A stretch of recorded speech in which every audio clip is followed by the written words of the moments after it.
Yo, what's up? It's me, Brandon. Guess what? Guess what I got? I got Catwoman Hunted movie, which I will do a reaction on my own thoughts and opinions. And I also got this Superboy-Prime. Really sweet, isn't he? Oh, yeah. Oh, yeah. Can't wait. I cannot wait. It's going to be a good night. And you guys will see what my thoughts are about Superboy-Prime. Because he is the man. So yeah, I will be doing the video shortly. Right after I watch Catwoman Hunted. Peace out. Now it's time to open him from the box. You know it and I know it. Superboy-Prime. Now, just a disclaimer. This is just a review of my reaction to Catwoman Hunted and this. Because I got these two. I'm not going to show you the movie because, you know. Papa YouTube. But yeah. Oh, and a history lesson for all of you comic book lovers. Yeah, you're gonna, how should I say this? Be very shocked because this is, yeah, very tough. Very, very tough.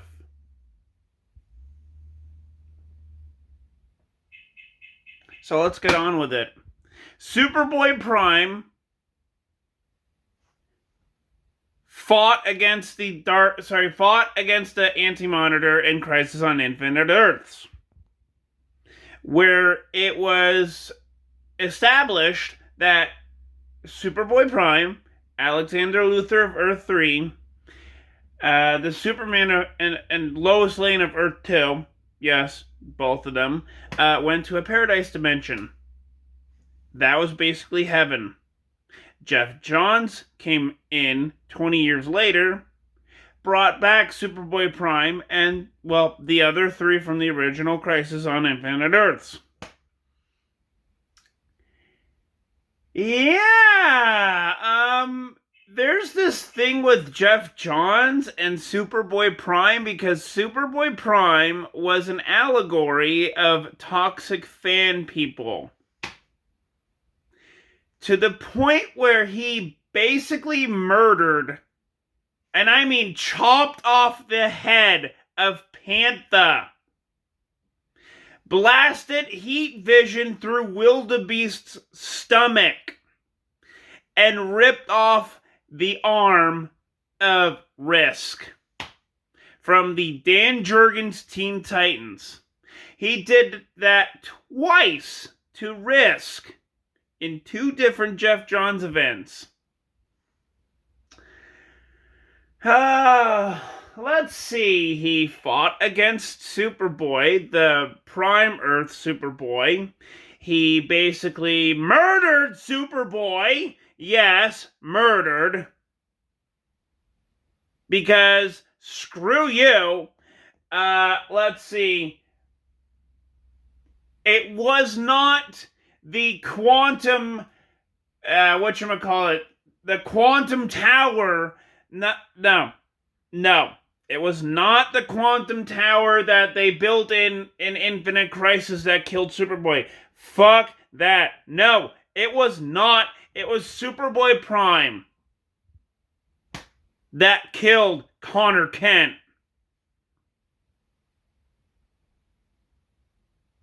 Yeah. And when I'm saying Quantum Tower, I mean the one from Crisis on Infinite Earths, meaning, you know, basically being used to merge the Earths into, the proper universe. To merge the proper universe into one, because that's how the Monitor was doing it in on Crisis on Infinite Earth. They were trying to, him and Harbinger, the Monitor and Harbinger, were trying to locate superheroes from different Earths. Big fail. The Monitor wanted to use tuning forks, which Jeff Johns called them quantum towers, in the recent Arrow crossover event. Tuning forks to basically merge the Earths back into one. Basically merging Earth 1, Earth 2, Earth S, Earth X, and Earth 4 into one different universe. That was a win-win. And Superboy-Prime and the other three went into heaven. Yeah, and then basically he went back into Infinite Crisis. Like I said before, that actually happened. Then, let's see, he basically goes straight up goddamn crazy mode and wanted to fly to Oa at light speed and basically cause another Big Bang. He got caught by the Green Lanterns red-handed and got his ass kicked by Superman of Prime Earth, and basically was in a holding cell on Oa. Now, the Sinestro Corps happens 2 years later. What does Superboy-Prime do? Kills 52 Green Lanterns. Well, not 52, but like a whole bunch of Green Lanterns. Basically, the guards, I guess you could say, like the guards at, a prison system, is basically what, Superboy-Prime did. He basically killed off the Owen Science Cell Prison Systems guards. All the rings flew by. All the surviving Green Lanterns. All the surviving Green Lanterns said, "Oh fuck, Superboy-Prime is here." At first they did not notice, but you can see what the gist is. Now, before this all happened,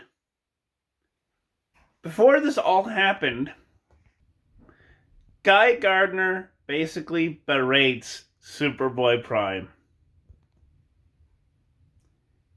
And it was the epic, most awesome berating that Guy Gardner has ever done to Superboy-Prime. He still berates him to this day. It's awesome. It's awesome. Now, later on in the Sinestro Corps War, Superboy-Prime leads the charge against the Green Lanterns.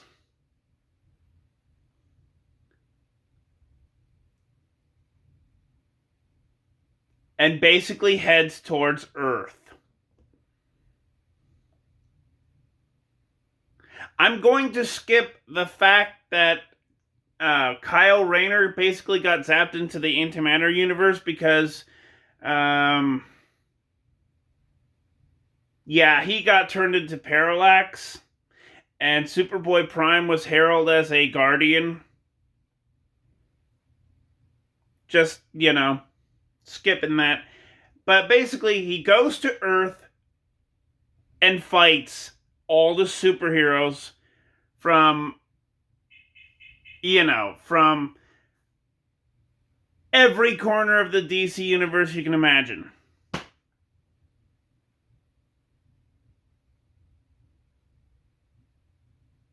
He basically gets his ass kicked by Power Girl and Superman, while everyone else tries to help him out.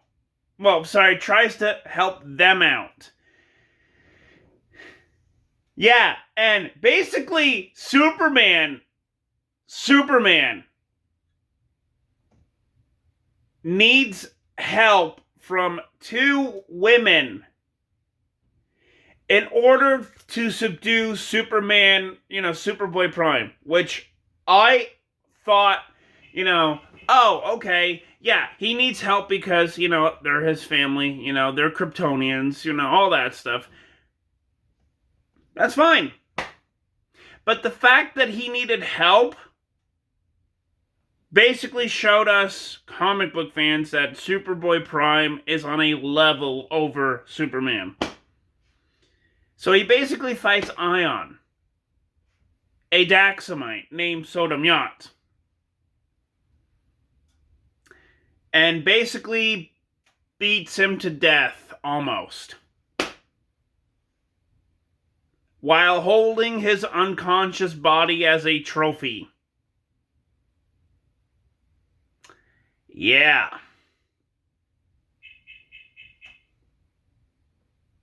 Then afterwards, well, let's see,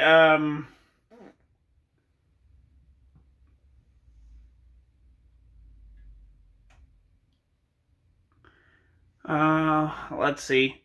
Basically, afterwards, he fights against the Green Lanterns. That's basically it, really. And after that, he notices that the Anti-Monitor came to Earth and basically told the Anti-Monitor he didn't notice that he came to Earth. He noticed and remembered his one true mission from the Sinestro Corps, which was to get revenge on the Anti-Monitor for Crisis on Infinite Earths. Because Crisis on Infinite Earths, he did not know this, but our universe, the one that we live in, our own universe, got destroyed, annihilated from, by the Anti-Monitor. And the fact that he remembered that one moment basically sent him over the edge and brutally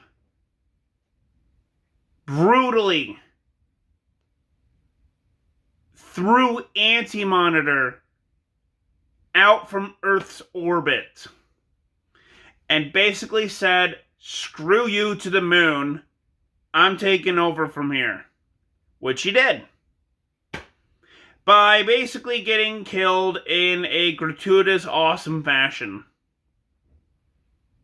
Of course he didn't get killed. He got vaporized into the multiverse for dumb reasons. Basically, DC wanted to keep him, but couldn't keep the name Superboy. So, in Countdown, he goes to Earth 15 and annihilates the Earth, starting with the Justice League, one by one. Then after he fought and killed the entire Justice League of Earth 15, he went straight into the Earth's core from both ends and annihilated Earth 15.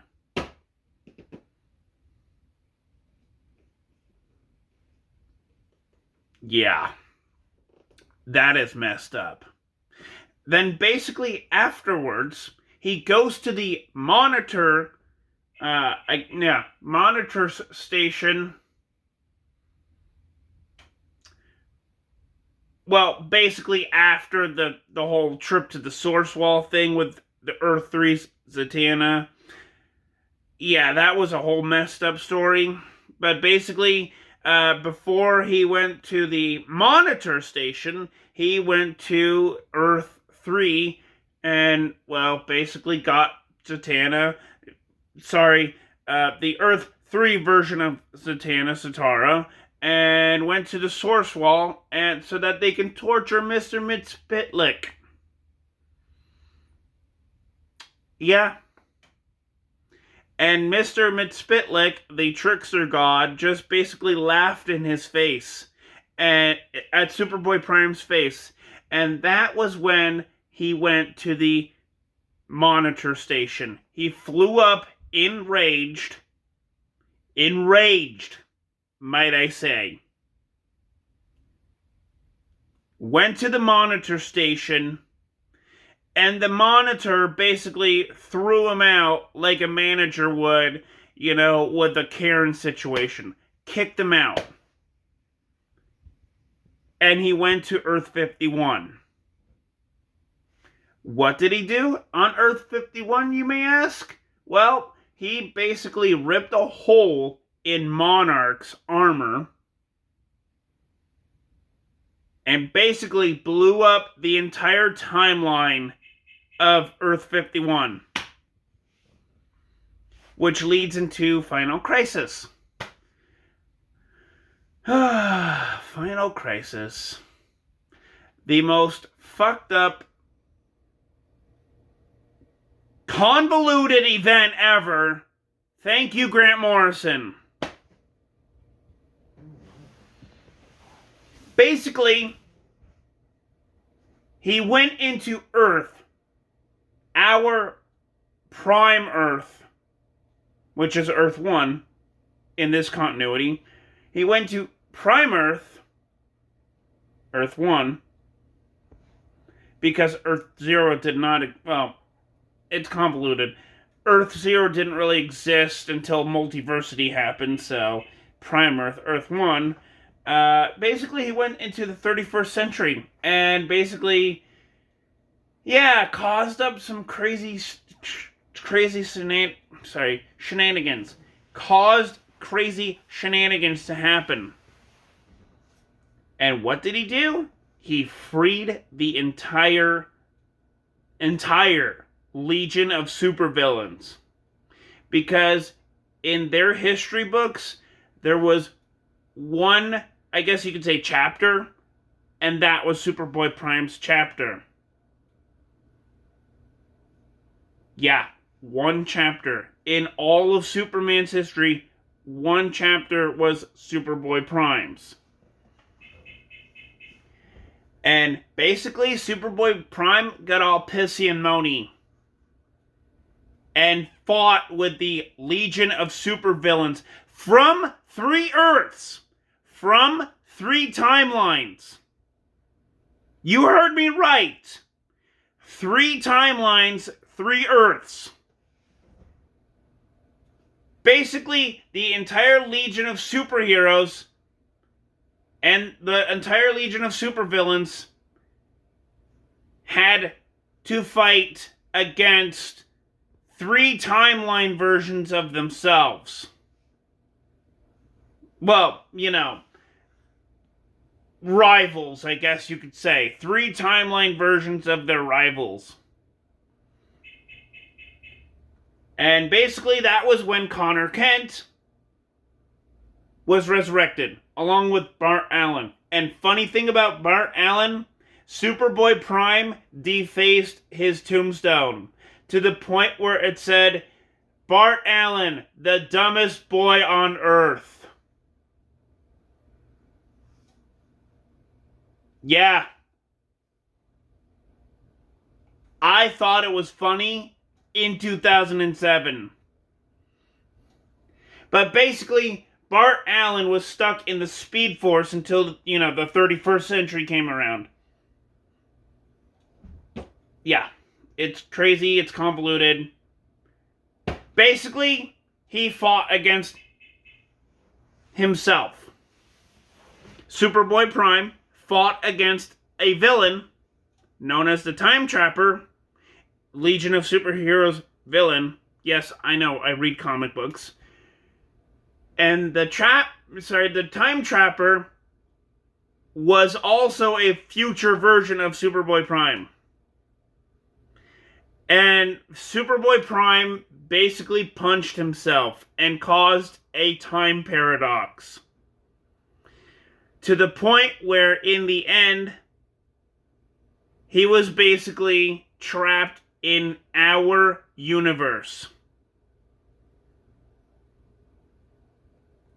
Now Blackest Night rolls around.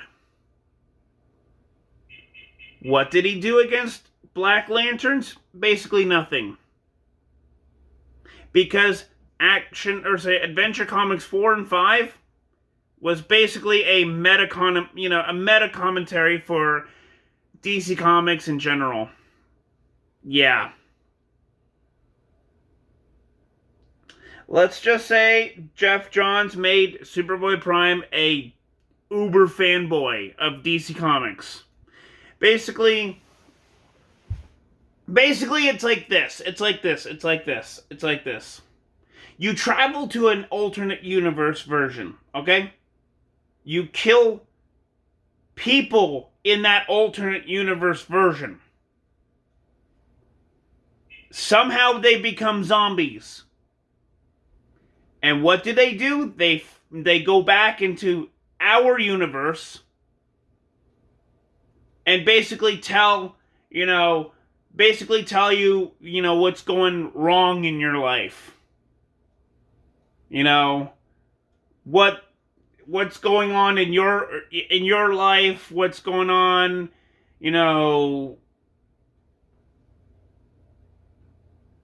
basically what's going on, what's wrong with you, what's wrong with this, why do I look like this? That's basically what the Black Lanterns did in Blackest Night Action Comics, Adventure Comics 4 and 5 with Superboy-Prime.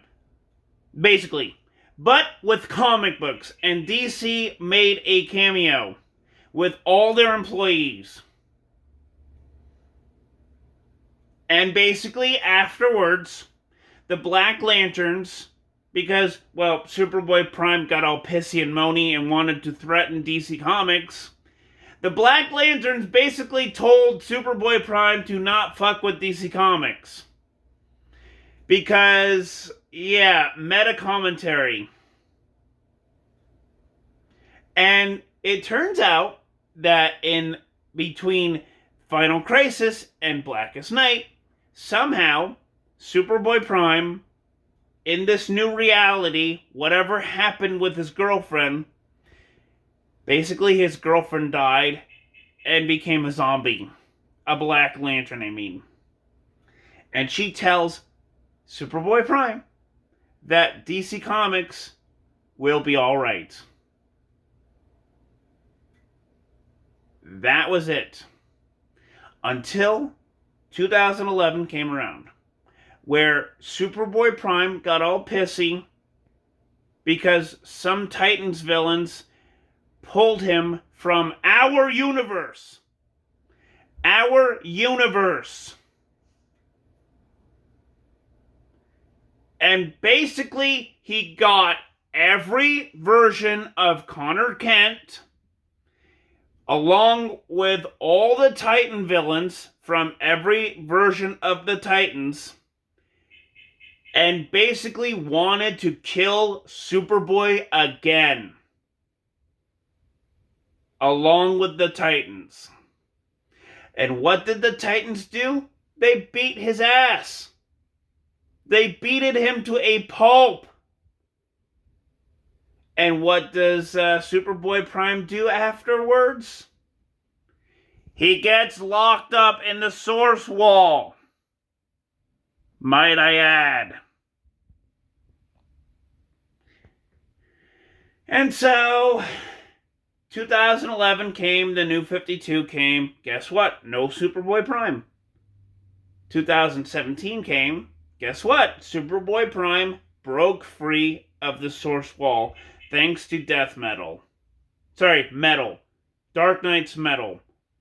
The consequences of Metal was that the Source Wall was broken. Guess who was on the Source Wall? Superboy-Prime. And he basically got jailed for his crimes against, the prior continuity, and basically was jailed until, I don't know,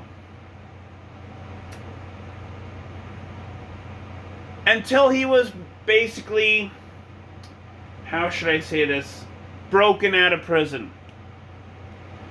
But it's not just an ordinary prison, it's a prison within, well,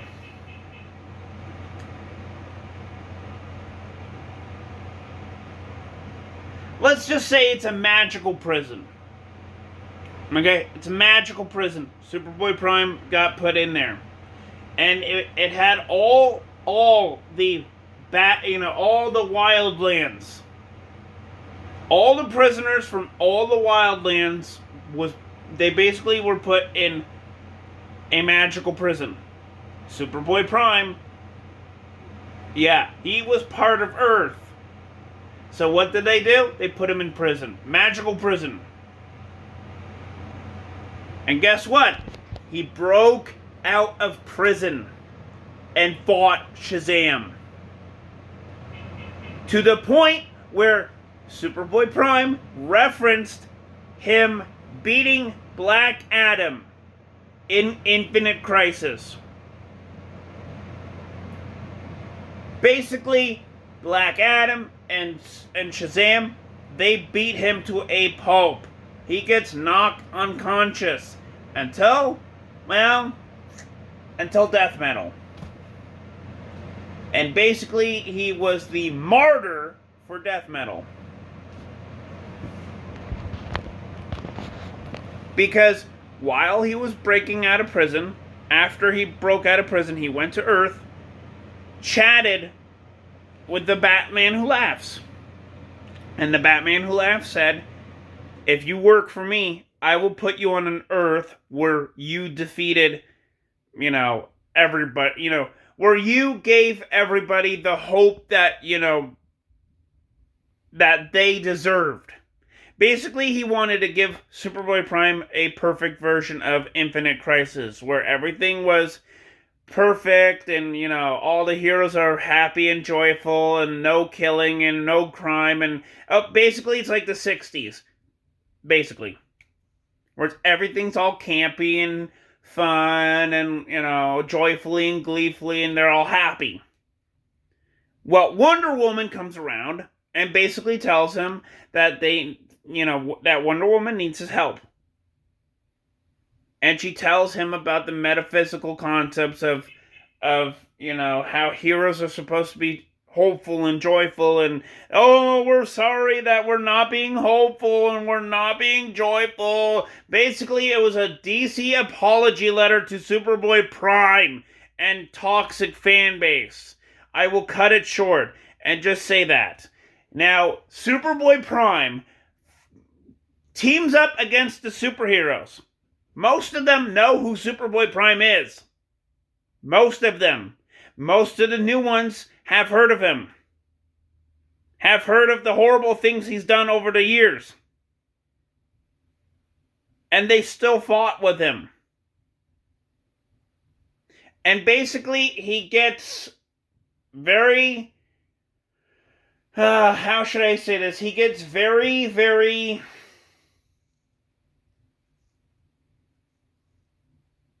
I guess you could say famous or infamous, because there's a scene in death metal where he's questioning what the hell's happening with reality. He knows that he's killed some of them, but everything's brought back to life. Everything's been rebooted. Nobody remembers what he did in the past. Oh my god, everybody's alive again. In that same comic book issue,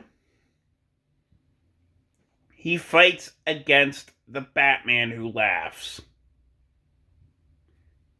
Sorry, the Bat-Manhattan Who Laughs. And has an epic throwdown.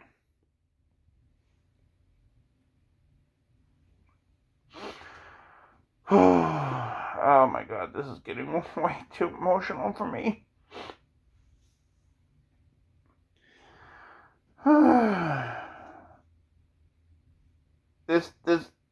this gets way too emotional for me.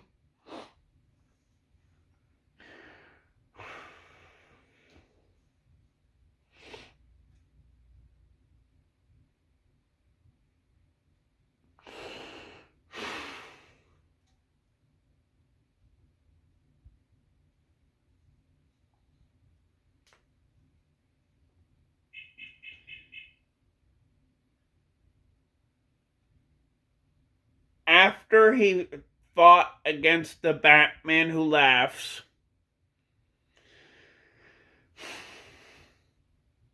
he basically sacrifices himself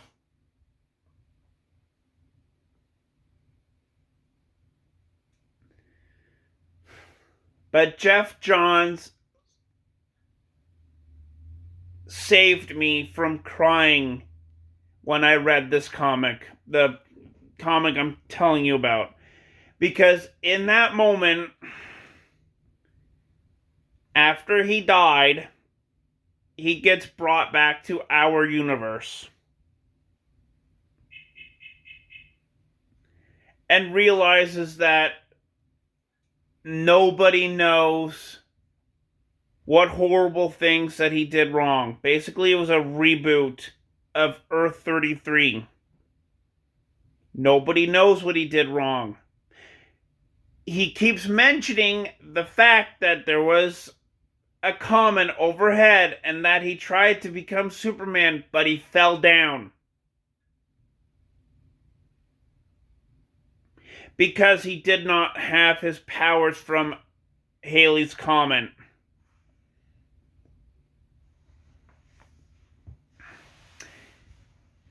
He actually got his powers from picking up a car, a vehicle, that was going to that was going to kill an innocent bystander.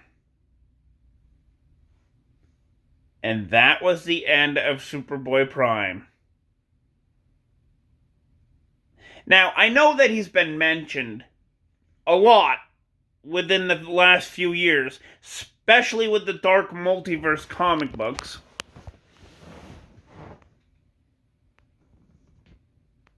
And especially with Infinite Frontier. But if you guys are reading the current comic books nowadays, you'll notice that the reason why Superboy-Prime went nuts in Infinite Crisis was because of the Great Darkness influencing him. Which is complete bogus, because 18, 19, 20 months ago, Scott Snyder said that exact same thing, but with Perpetua whispering in his ear.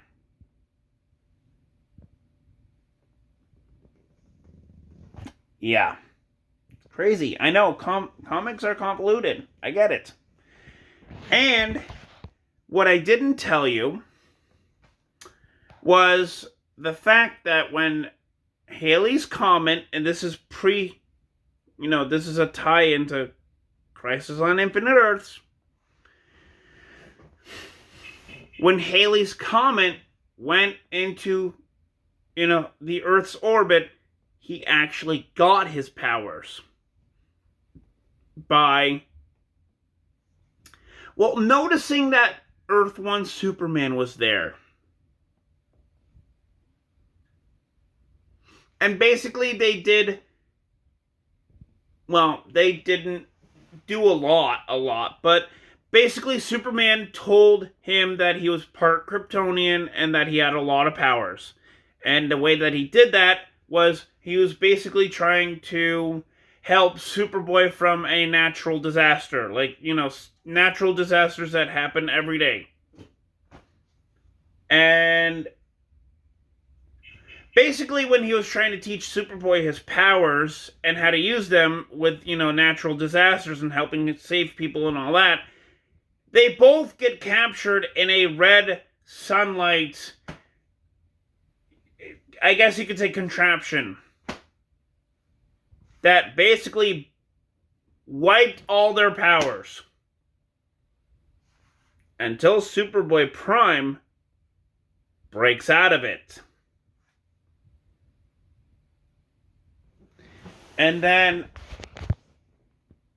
well, let's just say crazy shenanigan happens and Superman flies home to Earth 1, not knowing Superboy-Prime was actually following him, not knowing that Superboy-Prime's universe was being destroyed in the process.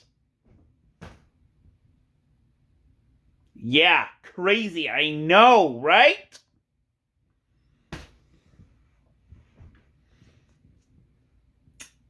Yeah. It is crazy. Crazy. Crazy. And the version of Superboy-Prime, this version, is actually the death metal version of Superboy-Prime. Not the Infinite Crisis one.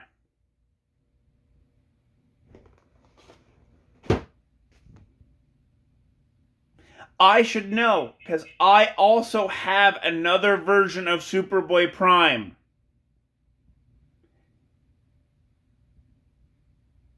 Yeah, I know, but it was from a, one of those Mattel toys that DC used to do with all their superheroes. Yeah, it was basically that, but with blue. Blue and gold.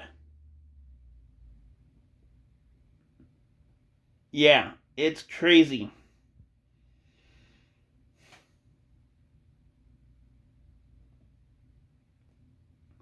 And I love it.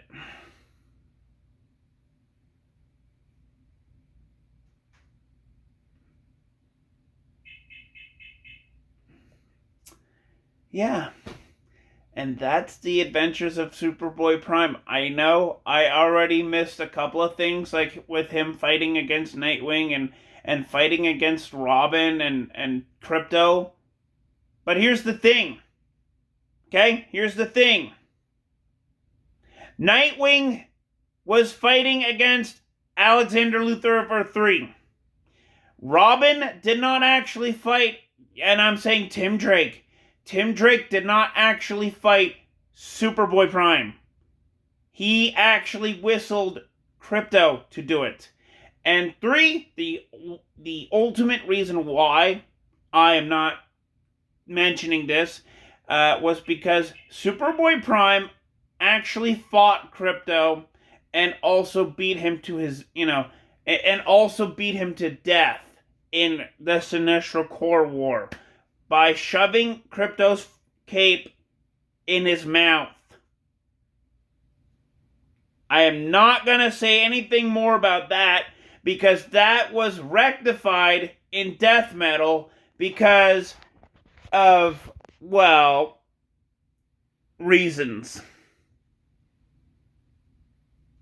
Basically, fan reasons.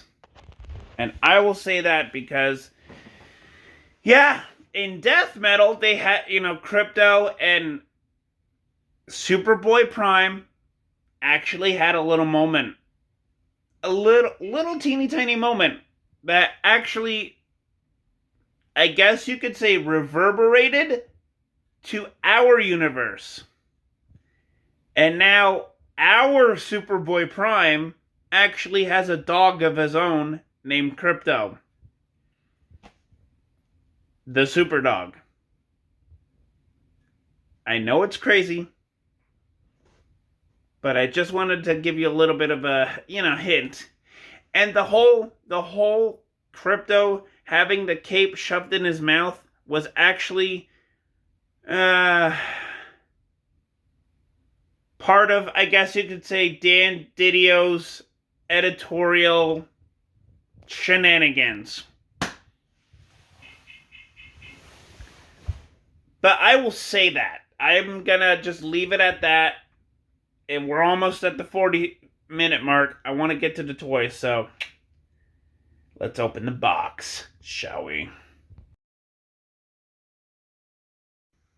I gotta say, this is pretty damn good. This is pretty damn good.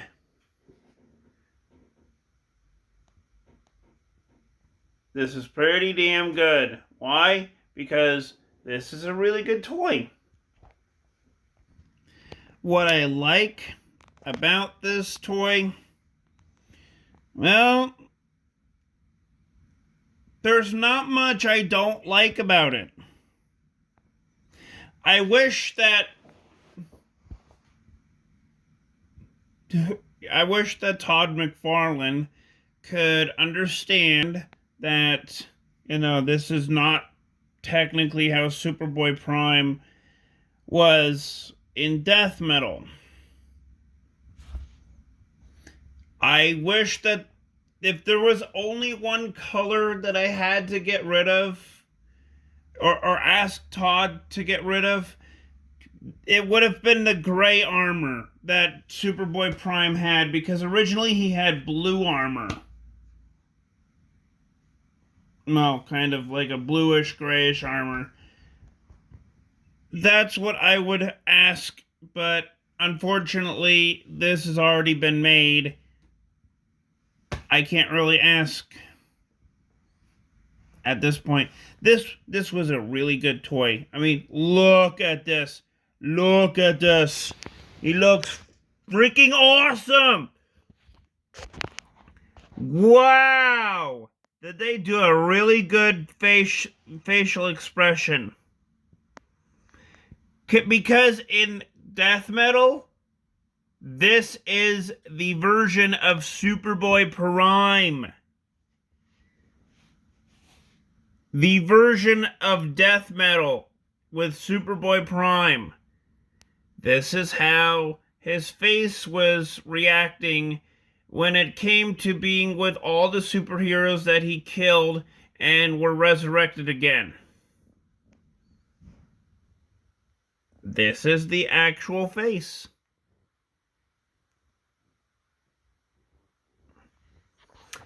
And I love it.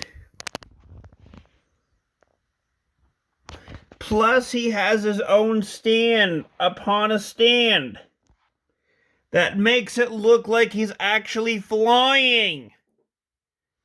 How fucking cool is that?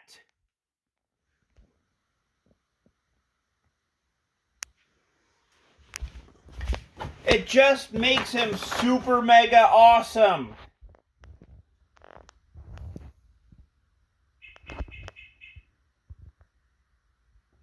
Now, leg articulation aside, let's do this.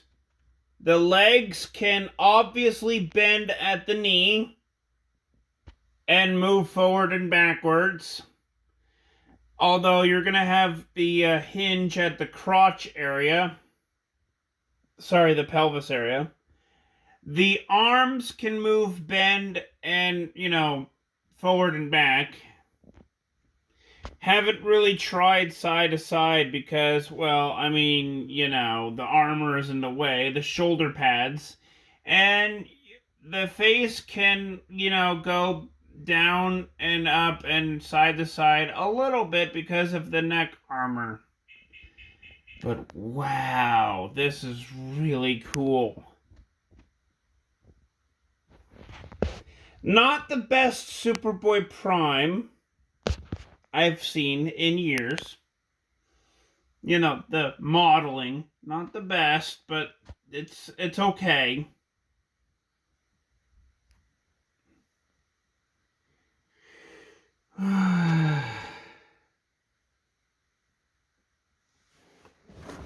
Not the best.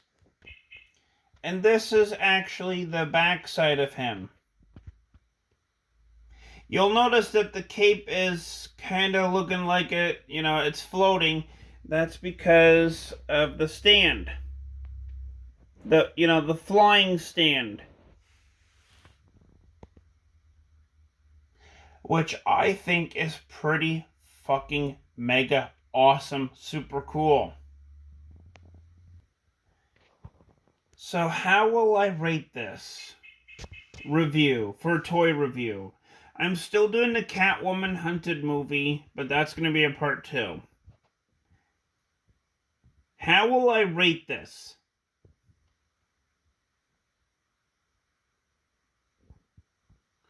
I'm going to rate this a 10 out of 10. Because not only does it look like Superboy-Prime, but you can actually see that it's Superboy-Prime. Like, you can actually see that it's him. And I am going to give this a 10 out of 10. Wow, this is super awesome. And plus, it kind of makes sense because I have comic books as well. And I'm a comic book nerd too, so it kind of makes sense that, Superboy-Prime is, right next to comic books. Joking, I'm joking.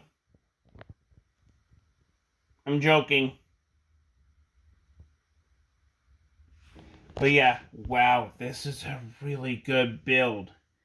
I really love the facial expression.